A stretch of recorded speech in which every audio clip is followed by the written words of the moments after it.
नमस्कार, स्वागत है आपका लोकमंच न्यूज में और मैं हूं आपके साथ विवेक तिवारी। सबसे पहले बात करते हैं पटना की, जहां कोरोना संक्रमण के मामले तेजी से बढ़ रहे हैं, जिसको देखते हुए सीएम नीतीश कुमार ने डीएम, एसपी और अन्य अधिकारियों के साथ वीडियो कॉन्फ्रेंसिंग के माध्यम से बैठक की, जिसमें कई अहम फैसले लिए गए हैं। अधिकारियों से बातचीत के बाद वहीं बताया गया कि नीतीश कुमार कोरोना संक्रमण पर सख्त कदम उठाने वाले हैं और ठीक ऐसा ही किया गया नीतीश सरकार की तरफ से। आपको बता दें कि शादी समारोह में 100 लोगों की इजाज़त दी गई है, वहीं अंतिम संस्कार में 15 लोगों की इजाज़त दी गई। बिहार में 15 मई तक स्कूल को बंद कर दिया गया है। सीएम नीतीश कुमार ने कुछ बड़े फैसले लिए हैं। सीएम नीतीश कुमार ने साफ कर दिया है कि प्रदेश में किसी तरह की कोई परीक्षा नहीं होगी। सिनेमा हॉल 15 मई तक बंद रहेंगे। वहीं रोज रात 9 बजे से सुबह 5 बजे तक कर्फ्यू लागू रहेगा। सरकारी दफ्तर भी शाम 5 बजे तक बंद करने के आदेश जारी कर दिए गए हैं। सभी दुकानें शाम 6 बजे तक खुली रहेंगी। इसके बाद दुकानों को भी बंद करना होगा। रेस्टोरेंट से रात 9 बजे तक होम डिलीवरी की जाएगी। तो नीतीश सरकार ने कुछ बड़े फैसले लिए हैं। बिहार में धार्मिक स्थल 15 मई तक बंद कर दिए गए हैं। शादी में 100 लोगों की अनुमति दी गई है। वहीं अंतिम संस्कार के लिए 15 लोगों को अनुमति दी गई है। ऑक्सीजन और दवा की कमी नहीं होगी, ऐसा कहना है सीएम नीतीश कुमार का। स्कूल कॉलेज भी 15 मई तक बंद कर दिए गए हैं।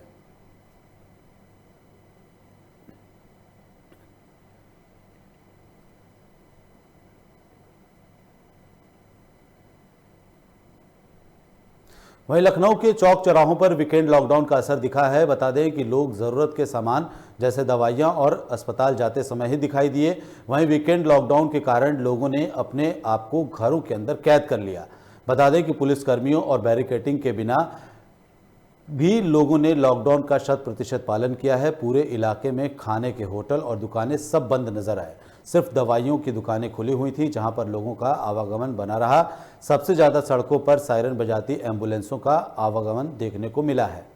जैसा कि प्रदेश सरकार ने 2 दिन पूर्व ही वीकेंड लॉकडाउन 35 घंटे के लगाने की घोषणा कर दी थी और आज उसी का दिन है, संडे का दिन है। और इस समय हम लोग जो हैं चौक क्षेत्र में खड़े हैं, चौक चौराहे के आसपास, जहां पर पूर्ण लॉकडाउन का जनता पालन कर रही है। ये देखिए, यहाँ पर जो दुकानें खड़ी हैं, भोजनालय लगा हुआ, भोजनालय बना हुआ है और उधर मिठाई की दुकानें हैं। ठीक, मोदी जी ने ये बिल्कुल आज पूर्णतः बंद है। ये चौक क्षेत्र है जो बहुत प्रसिद्ध क्षेत्र है कि यहाँ रात दिन जो है वो चहल पहल बनी रहती है और दिन में तो यहाँ बहुत अत्यधिक भीड़ रहती है। मगर आज लॉकडाउन के दौरान यहाँ पर पूर्ण शांति है। सड़कों पर सन्नाटा पसरा हुआ है, सारी ही दुकान बंद हुई हैं।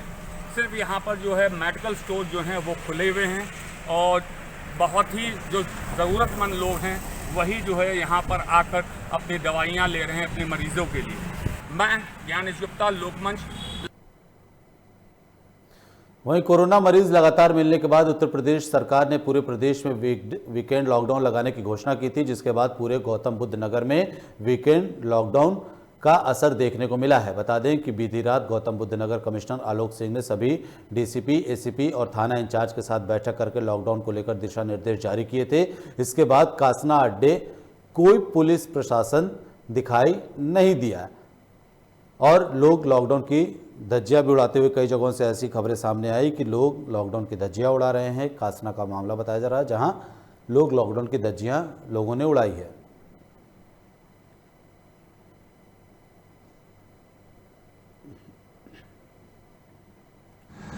कोरोना के मरीजों के आंकड़े लगातार बढ़ने के बाद में उत्तर प्रदेश सरकार ने एक अहम फैसला लेते हुए वीकेंड लॉकडाउन का आयोजन किया है। ये आपको बता दें, हम इसमें ग्रेटर नोएडा के कासना कस्बे में खड़े हैं, जहां पर सड़कों पर वीकेंड लॉकडाउन का असर देखने को मिल रहा है। ये हम अपने कैमरे दृष्टि से कहेंगे कि आपको इधर का नज़ारा दिखाएगा कि ये जो सड़क आप देख रहे हैं ये बुलंदशहर सिकंदराबाद से होती हुई है अलीगढ़ गाजियाबाद को जोड़ती है। और इधर भी आप देख सकते हैं ये जो सड़कें हैं ये एक भीड़ भाड़ इलाका वाला क्षेत्र है, जहां पर वीकेंड लॉकडाउन के बाद में इन सड़कों पर जो गाड़ियां रेंगती हुई नज़र आती थी, आज वही सड़कें पूरी सुनसान पड़ी हुई हैं। लेकिन हम आपको बताते हैं कि यहाँ पर वीकेंड लॉकडाउन का आयोजन किया गया है, वहाँ पर प्रशासन तैनात होना चाहिए चप्पे चप्पे पर। यहाँ पर कोई भी प्रशासन नहीं देखने को मिल रहा है। कैमरा जर्नलिस्ट करण गौतम के साथ सतीश श्रीवास्तव, लोकमंच, ग्रेटर नोएडा। कोरोना के मरीजों के आंकड़े लगातार बढ़ने के बाद कोरोना महामारी के बीच रविवार को पूरी तरह से लॉकडाउन लगा रहा। वहीं उन्नाव में आगामी 26 अप्रैल को पंचायत चुनाव होने वाले हैं। बता दें कि त्रिस्तरीय पंचायत चुनाव के मैदान में उतरे सभी प्रत्याशियों को चुनाव चिन्ह 3 बजे तक वितरित किए गए। वहीं सुबह 8 बजे से दोपहर 3 बजे तक नामांकन पत्रों की वापसी की प्रक्रिया की गई। इस चुनावी रणसंग्राम में कितना होगा लॉकडाउन का पालन, इन्हीं कुछ बातों को लेकर के लोकमंच संवाददाता ने ग्राउंड जीरो से रिपोर्टिंग करते हुए जनता की राय जानी है। रिपोर्ट में देखिए।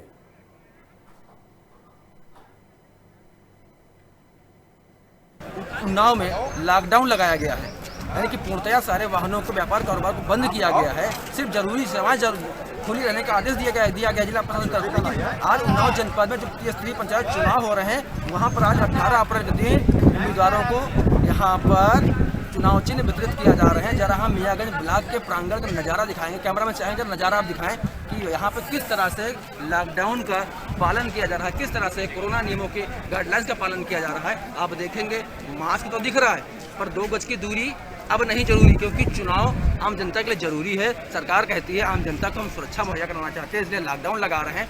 रात्रि कर्फ्यू लगाया जा रहा है। लेकिन यहाँ का नज़ारा आप देखेंगे तो यहाँ तर ऊपर आदमी एक दूसरे के ऊपर गिरा पड़ रहा है। यहाँ पर कुछ लोग इनसे जानना चाहेंगे, भैया क्या लगता है इस समय लॉकडाउन लगा है, क्या चुनाव होना चाहिए था? ये क्या लग रहा है, यहाँ पर क्या चल रहा है? कोई बाजार लगी हुई है, क्या चल रहा है चुनाव नहीं होना चाहिए था। इतनी महामारी देश संकट में है, संघर्ष कर रहा है बेचारे। दिन प्रतिदिन कोरोना पॉजिटिव पाए जा रहे हैं, मौतें हो रही हैं, फिर भी चुनाव कराया जा रहा है। मास्क लगा करके लोग पालन करें, पर सामाजिक दूरी की खुलेआम धज्जियां उड़ाई जा रही हैं। और जैसे कि लोगों ने कहा कि लाशों की राजनीति कर रही है सरकार, वो सिर्फ अपना वोट बैंक मजबूत करना चाहती है। वाकई में लॉकडाउन जो उन्नाव में लगाया गया रविवार के दिन, उसके खुलेआम धज्जियां उड़ाई जा रही हैं उन्नाव के मियाँगंज ब्लॉक के प्रांगण में। लोकमंच न्यूज के लिए कैमरा पर्सन गणेश शर्मा के साथ भानु सिंह चंदेल, उन्नाव। खबर कासगंज से है, जहां कोरोना महामारी को देखते हुए सरकार ने साप्ताहिक लॉकडाउन लगाने का फैसला लिया। वहीं लॉकडाउन के दौरान लोगों के घर से बाहर निकलने पर पाबंदी रही। इसके बावजूद अगर कोई सरकार के नियमों का उल्लंघन करता हुआ दिखाई दे रहा था तो उसके खिलाफ प्रशासन ने सख्ती से कार्रवाई की। इस दौरान नगर पालिका की टीम जगह जगह पर सैनिटाइजेशन का काम भी कर रही थी।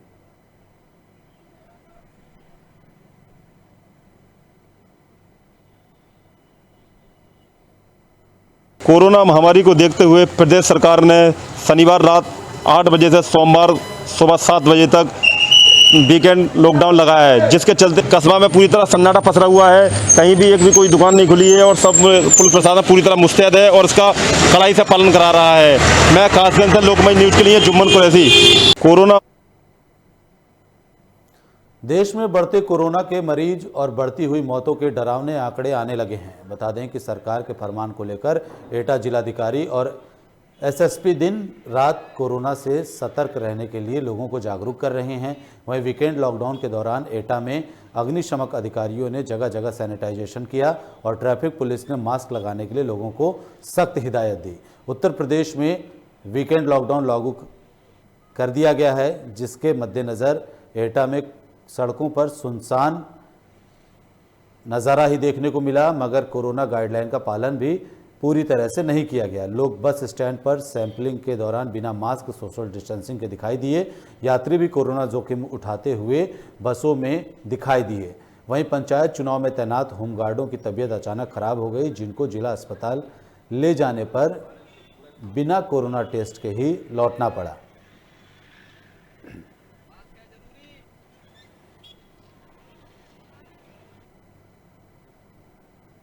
बदायूं जिले में पंचायत चुनाव के लिए 19 तारीख का मतदान होने वाला है। मतदान के लिए पोलिंग पार्टियां रवाना हो चुकी हैं। बता दें कि इस दौरान जिलाधिकारी और एसएसपी ने पोलिंग पार्टी रवानगी स्थलों पर पहुंचकर व्यवस्थाओं का जायजा लिया।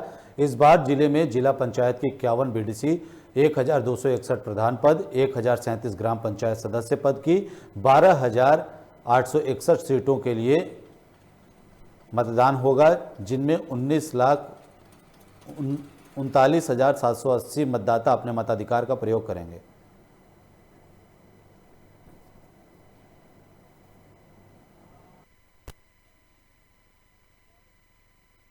आज जिले में कुल 15 स्थानों पर पोलिंग पार्टियां रवाना हो रही हैं। हमारे 3150 पोलिंग पार्टियां हैं जो रवाना हो रही हैं। लगभग पूरे जिले में 1000 पार्टियों ने सामग्री ले भी ली है और मिला इंतजार कर रहे हैं इसके बाद उनकी रवानगी। सारी तैयारियाँ पूरी हो गई हैं, कोई समस्या नहीं। देखिए, पंचायत चुनाव के दूसरे चरण में बदायूं जनपद का जो चुनाव है वो कराया जा रहा है। उस संबंध में जो पोलिंग पार्टीज़ हैं वो आज के दिन रवाना हो रही हैं और चुनाव को सकुशल निष्पक्षता से संपूर्ण कराने के लिए पर्याप्त मात्रा में पुलिस की व्यवस्था की गई है। लगभग सभी कंपोनेंट्स को मिला के लगभग 10,000 police personal including auxiliary force हम लोगों ने लगाया है, जिसमें एक कंपनी सेंट्रल पैरामिलिट्री फोर्सेस की और 3 कंपनी पीएससी की भी सम्मिलित है। पंचायत चुनाव को सकुशल और निष्पक्ष तरीके से संपन्न कराने के लिए हम लोग पूरी तरीके से प्रतिबद्ध हैं। आज जिले खबर आगरा से है, जहां कोरोना संक्रमण के मामले तेजी से बढ़ रहे हैं और संक्रमण ने न जाने कितने लोगों की जानें ले ली हैं। वहीं सरकारी आंकड़े की अगर बात करें तो सरकार मौतों के आंकड़े लोगों से छुपा रही है, जबकि अगर शमशान घाट पर जाकर देखा जाए तो स्थिति कुछ और ही बयां हो रही है, जिस पर शमशान घाट के ड्राइवर से पता चलता है कि मौतों का आंकड़ा कितनी तेज़ी से बढ़ रहा है। जहां पहले 15 से 18 शव रोजाना दफनाए जाते थे, वहीं अब 4 दिनों से यह संख्या बढ़कर 3 से 4 गुना ज़्यादा हो गई है, जिस पर आप खुद अंदाज़ा लगा सकते हैं कि प्रदेश में इस वक्त क्या हालात हैं। लगातार सरकार पर, प्रशासन पर मौतों का आंकड़ा छुपाने का आरोप लग रहा है और इसी क्रम में आगरा में भी होने वाली मौतों के आंकड़ों को लेकर के प्रशासन के ऊपर आरोप लगाए गए हैं। कोरोना वायरस ने पूरी दुनिया को हिलाकर रख दिया है। बात की जाए यूपी की, तो यूपी के अंदर बढ़ते कोरोना के ग्राफ को देखते हुए योगी सरकार ने कल रात 8 बजे से लेकर कल सुबह 7 बजे तक का वीकेंड कर्फ्यू लगा दिया गया है। ये देखा जा रहा है इस वक्त मौजूद है ताजनगरी आगरा के हरिबरबर चौराहे पर। ताजनगरी आगरा के अंदर लगभग बीते दिन 398 केस कोरोना पॉजिटिव के आए हैं। लगभग 188 केस कोरोना काल के अंदर अपनी जान गंवा चुके हैं। लगभग 1906 केस ताजनगरी आगरा के अंदर एक्टिव है, लेकिन इसके बाद भी ताजनगरी आगरा की जनता है कि कोरोना वायरस से बेखबर दिखाई दे रही है। हमारा काम लोगों को डराना नहीं है, लोगों को जागरूक करना है। इससे पहले भी हम अपने चैनल के माध्यम से लोगों को जागरूक करते आए हैं। आगरा से लोकमंच न्यूज़ के लिए मोहसिन खान की रिपोर्ट। लखीमपुर खीरी में कोरोना के कहर के साथ ही प्रशासन की व्यवस्थाएं भी दिन ब दिन बद से बदतर होती जा रही हैं। बता दें कि त्रिस्तरीय पंचायत चुनाव के लिए आए वाहन चालकों की खाने पीने की कोई व्यवस्था नहीं की गई। वाहन चालक 3 दिनों से मैदान में रह रहे हैं। वहीं ड्राइवरों का आरोप है कि जब ड्राइवरों ने खाना मांगा तो पुलिस ने उनके साथ मारपीट की और कुछ लोगों को जेल में भी डाल दिया गया। तो लगातार ये ड्राइवर की तरफ से आरोप लगाए गए हैं कि खाना मांगने पर पुलिस उनके साथ मारपीट करती है और जेल में डालने का काम करती है।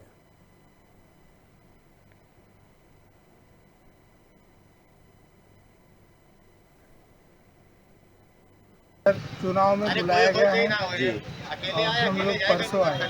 परसों से यही हैं? क्या खाने पीने की आपकी व्यवस्था की गई है प्रशासन द्वारा? खाने पीने की डंडा व्यवस्था की गई है जी, मतलब डंडा व्यवस्था?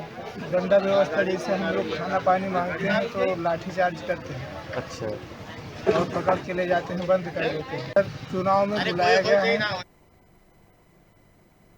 बिजनौर में 19 अप्रैल को होने वाले त्रिस्तरीय पंचायत चुनाव को लेकर पोलिंग पार्टियों को रवाना कर दिया गया है। वहीं पोलिंग पार्टियों में तमाम सरकारी कर्मचारी और अन्य विभागों के कर्मचारियों की ड्यूटी लगाई गई है।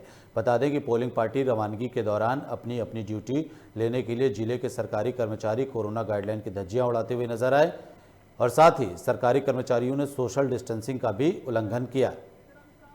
तो तस्वीरें आप देख सकते हैं किस तरह से बिजनौर में चुनावी तैयारियों में जुटे कर्मचारियों ने, जैसे कि हर इलेक्शन में होता है, इसमें सुबह से पोलिंग पार्टीज यहाँ 7 बजे से आना शुरू हो गई। यहाँ पे सभी सेक्टर मैजिस्ट्रेट्स, आरओ सभी लोग मौजूद हैं और सबका संपर्क करके मात्र 7-8 पोलिंग पार्टीज रह गई हैं अभी जो आ रही हैं। बाकी सबका पार्टीज का सामग्री वितरण कर दिया गया है।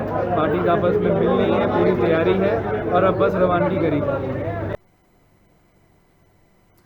भारत और नेपाल के वरिष्ठ पत्रकारों की समन्वय बैठक नेपाल में संपन्न हुई। बता दें कि अवधि पत्रकार सम्मान समागम में भारतीय क्षेत्र के वरिष्ठ पत्रकारों ने भी हिस्सा लिया। इस बैठक में दोनों देशों के पत्रकारों के बीच के संबंधों को लेकर चर्चा हुई।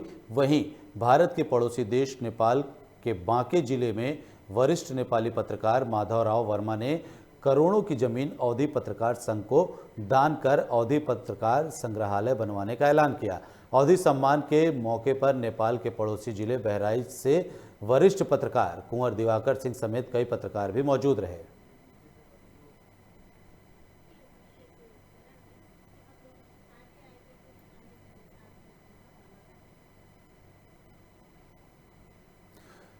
वहीं रायबरेली के खीरो थाना क्षेत्र के जूनापुर गांव में उस समय हड़कंप मच गया जब गांव से ही कुछ ही दूरी पर पुल के नीचे खीरो ग्राम सभा से प्रधान पद के लिए चुनाव लड़ रहे रामबरन का शव संदिग्ध परिस्थितियों में मिला। निवासी रामबरन हाल ही में हुए पंचायत चुनाव में खीरो ग्राम सभा से प्रधान प्रत्याशी के पद का चुनाव लड़ रहा था और देर शाम को रामबरन किसी के साथ घर से निकला था और उसके बाद उसका शव गांव के ही करीब नहर के पुल के नीचे मिला। वहीं घटना की सूचना पर मौके पर पहुंची पुलिस ने शव को कब्जे में लेकर पोस्टमार्टम के लिए भेज दिया और मामले की छानबीन में जुट गई।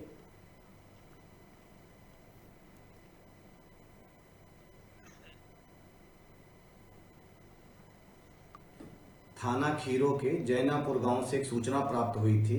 एक व्यक्ति अपने घर से 50 मीटर दूर बने पुलिया के पास मृतक अवस्था में पाया गया है। ऐसी स्थिति में तत्काल फोरेंसिक टीम के साथ पुलिस मौके पर पहुंची और प्रथम दृष्टया जांच में देखा गया कि मृतक के शरीर पर किसी भी प्रकार के कोई जाहिरा चोट के निशान नहीं है। फिर भी पोस्टमार्टम हेतु बॉडी भेज दी गई है। शेष विधिक कार्रवाई की जा रही है। मैनपुरी पुलिस को बीडीसी प्रत्याशी के हत्या के मामले में एक और बड़ी सफलता हाथ लगी है। इस मामले का पुलिस ने खुलासा करते हुए एक अभियुक्त को गिरफ्तार कर जेल भेज दिया है। आपको बता दें कि 14 अप्रैल को ग्राम लल्लूपुर से बीडीसी का चुनाव लड़ रहे प्रत्याशी राकेश बाबू की चाकुओं से गोदकर हत्या कर दी गई थी, जिस संबंध में मृतक के पुत्र भारत सिंह ने रिपोर्ट दर्ज कराई थी। इसके बाद एसपी अविनाश पांडे के कुशल निर्देशन में 4 टीमें घटना की जांच पड़ताल कर रही थी। वहीं पुलिस ने घटना का खुलासा करते हुए अभियुक्त बादशाह को गिरफ्तार कर लिया।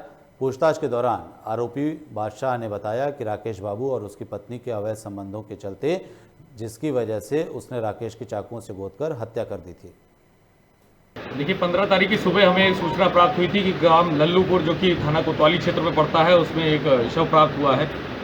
वो जब उसकी शिनाख्त की गई तो ये पता चला कि वो बीडीसी प्रत्याशी राकेश बाबू पुत्र भारत सिंह का शव था। जब इसमें देखा गया तो एक ये जो व्यक्ति अभी आपके सामने खड़ा था बादशाह, इसकी संदिग्धता सामने आई कि ये अपना ट्रैक्टर छोड़कर ऐसे ही भाग गए।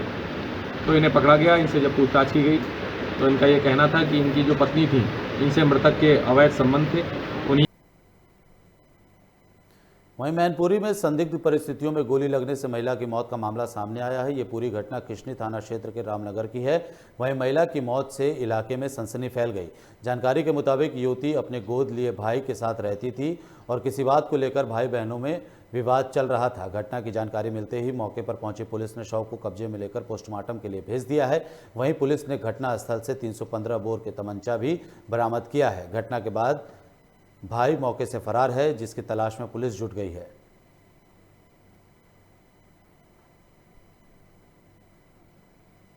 खबर नोएडा से है, जहां एक युवती के बंद कमरे में शव मिलने से हड़कंप मच गया। बताया जा रहा है कि युवती अपनी मां की मौत के सदमे से उभर नहीं पाई थी, जिसके बाद सदमे में आने के बाद युवती ने खुदकुशी कर ली।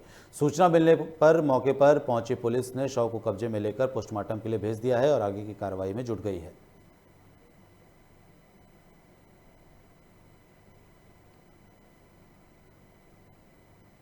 खबर उत्तराखंड से, जहां सरोवर नगरी नैनीताल में कोविड-19 के चलते रविवार को शासन के आदेश के चलते संपूर्ण लॉकडाउन लगाया गया। सरकार के लॉकडाउन के फैसले का लोगों ने संपूर्ण समर्थन भी किया। बता दें कि सरोवर नगरी में सुबह से ही सन्नाटा छाया रहा। जिले में जरूरी सेवाओं को छोड़कर सभी दुकानें बंद रहीं।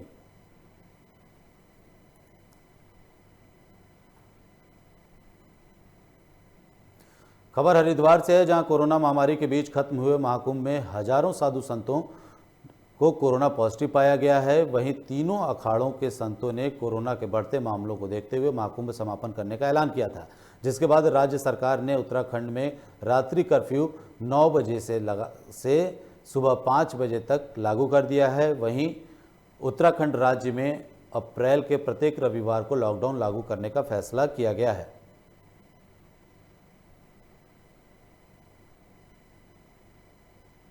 देखिए, इस समय हम धर्मनगरी हरिद्वार के अंदर है और धर्मनगरी हरिद्वार के हर की पौड़ी स्थल पर हम यहाँ पर खड़े हुए हैं और जिस तरीके से रविवार को उत्तराखंड में रविवार को पूरे समस्त राज्य के अंदर लॉकडाउन लगा दिया गया है, तो हरिद्वार धर्मनगरी में भी आज लॉकडाउन लगा हुआ है। और ये हर की पौड़ी है, मैं कैमरामैन से कहूँगा थोड़ा सा दिखाएं। ये सामने अगर देखें तो ये ब्रह्मकुंड है और जिस तरीके से यहाँ पर लोगों की जो भीड़ है यहाँ पर बरकरार है, जो श्रद्धालु हैं वो आ रहे हैं। जबकि अगर देखा जाए तो रोजाना जो भीड़ होती है वो ज़्यादा होती है, पर आज कम है, पर फिर भी यहाँ पर भीड़ है। और लॉकडाउन होने के बावजूद भी यहाँ पर जो लोग हैं इन घाटों पर हर की पौड़ी पर आ रहे हैं, तो ये भी एक चिंता का विषय है। जिस तरीके से उत्तराखंड के अंदर कोरोना से संक्रमित लोगों की संख्या प्रतिदिन बढ़ती जा रही है, करीबन कल भी 2700 के आसपास निकल कर के आई थी। हरिद्वार में कभी 550, 600, 650 के करीब प्रतिदिन निकल रही है। उसको देखते हुए राज्य सरकार ने जिस तरीके से लॉकडाउन लगाया है, पर कहीं ना कहीं जो लोग हैं वो मान नहीं रहे हैं और इस हर की पौड़ी स्थल पर भी आ रहे हैं और यहाँ पर जो आस्था की जो डुबकी लगा रहे हैं, कहीं ना कहीं एक चिंता का विषय है। क्योंकि इस जो श्रृंखला को तोड़ना, जो कोरोना की श्रृंखला को तोड़ना बहुत जरूरी है। जबकि जो दूसरे अखाड़े हैं और उनके जो साधु संत हैं उन्होंने पहले ही ये कह दिया है कि हम कुंभ का समापन कर रहे हैं। जबकि निर्जनी अखाड़े की बात करें, जूना की बात करें, उनके जो सहयोगी अखाड़े हैं उनकी बात करें, उन्होंने कल कह दिया है कि हम कुंभ का समापन करते हैं। जबकि बैरागी जो साधु संत हैं वो 27 का जो शाही स्नान है वो करेंगे। अब देखना ये होगा कि प्रशासन किस सख्ताई का पालन करती है और कोरोना को फैलने से रोकती है। कैमरा पर्सन के साथ मैं मनीष कागरान, लोकमत। खबर रामनगर से है, जहां कोरोना के बढ़ते मामलों की वजह से पूरे प्रदेश में लॉकडाउन लगाया गया है। साथ ही प्रशासन ने लोगों से घर पर रहने की अपील की। इतना ही नहीं, बेवजह घूमने वालों का चालान भी काटा गया। वहीं सामाजिक कार्यकर्ताओं ने कोरोना के बढ़ते ग्राफ को देखते हुए मार्केट को सैनिटाइज करवाया है। लॉकडाउन को लेकर पुलिस का कहना है कि लॉकडाउन का सख्ती से पालन कराने के लिए हर चौराहे पर पुलिस की टीम मुस्तैदी के साथ तैनात कर दी गई है।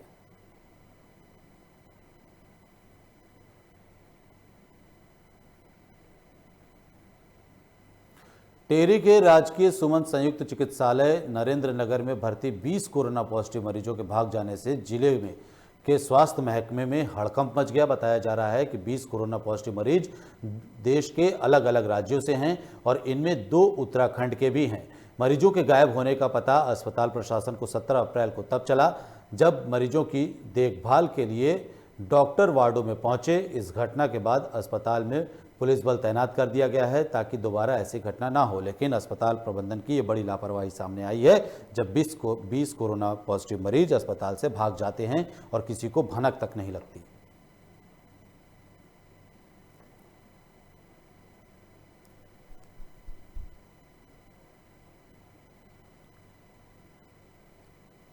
कल तकरीबन दिन के समय जब डिस्चार्ज करने की कुछ पेशेंट्स को कार्रवाई चल रही थी, बाहर से गाड़ियां खड़ी थी, तो इसका फ़ायदा उठा के 20 लोग यहाँ नरेंद्र नगर से चले गए हैं, जिनके खिलाफ मेडिकल प्रशासन द्वारा मुकदमा दर्ज कर दिया गया है और उनको लिए संबंधित प्रदेशों से भी पत्राचार किया जा रहा है। डॉक्टर्स की हमारी 2 टाइम विजिट होती है, स्टाफ की विजिट होती है, उस समय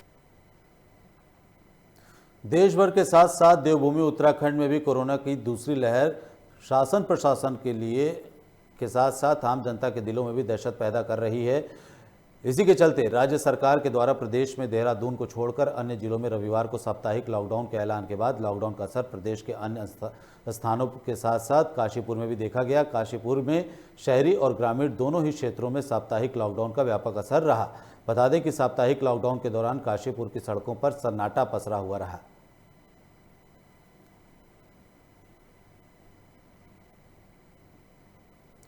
पर्यटन नगरी मसूरी में बढ़ते कोरोना मामलों के मद्देनजर घोषित 1 दिन के लॉकडाउन कर्फ्यू का व्यापक असर दिखाई दिया। बता दें कि आवश्यक खाद्य सामग्री की दुकानों को छोड़कर सभी दुकानें बंद रहीं।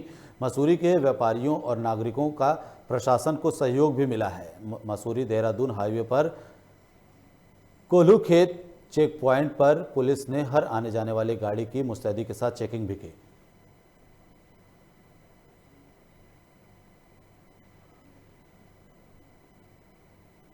वहीं रुड़की में कोरोना संक्रमण की दूसरी लहर में लगातार कोविड के मामले बढ़ते जा रहे हैं। वहीं प्रदेश में लगातार बढ़ रहे कोरोना संक्रमण के मद्देनजर साप्ताहिक कर्फ्यू लगाया गया है, जिसका असर रुड़की के शहर और देहात क्षेत्रों में भी पूर्ण रूप से देखने को मिल रहा है। हालांकि स्थानीय लोग अपने आवश्यक वस्तुओं की पूर्ति के लिए बाजार ज़रूर पहुंच रहे हैं, लेकिन बाजार के चौराहों पर प्रशासन नहीं दिखाई दे रहा है। फिर भी लोग कोरोना की गाइडलाइन का पालन करते हुए नजर आ रहे हैं। देश और प्रदेश में बढ़ते कोरोना संक्रमण ने एक बार फिर से आम जनता की मुश्किलें बढ़ा दी हैं। लोग घरों में कैद रहने के लिए मजबूर हैं। इस दौरान ज्वाइंट मजिस्ट्रेट नमामि बंसल ने लोगों से अपील की है कि आवश्यक काम होने पर ही घर से बाहर निकले, ताकि इस कोरोना संक्रमण से बचा जा सके।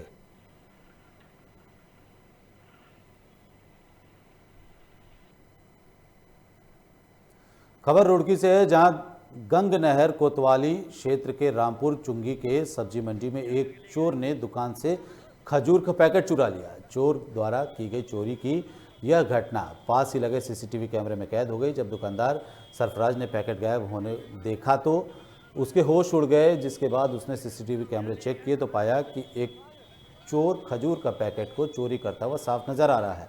मामले के बाद दुकान के बाहर आसपास के दुकानदारों की भीड़ जमा हो गई, जिन्होंने चोर के आसपास काफ़ी तलाश भी की। वहीं लोगों ने चोर को मंडी के बाहर गेट पर पकड़ लिया और खजूर चोर की जमकर पिटाई कर डाली। कुछ लोगों ने मौके पर पहुंचकर चोर को चोरी न करने की चेतावनी देकर छोड़ दिया। सब्जी मंडी में हुई चोरी की यह वारदात पहली नहीं है। इससे पहले भी ऐसे चोर यहां पर चोरी की घटनाओं को अंजाम देते हुए नजर आए हैं।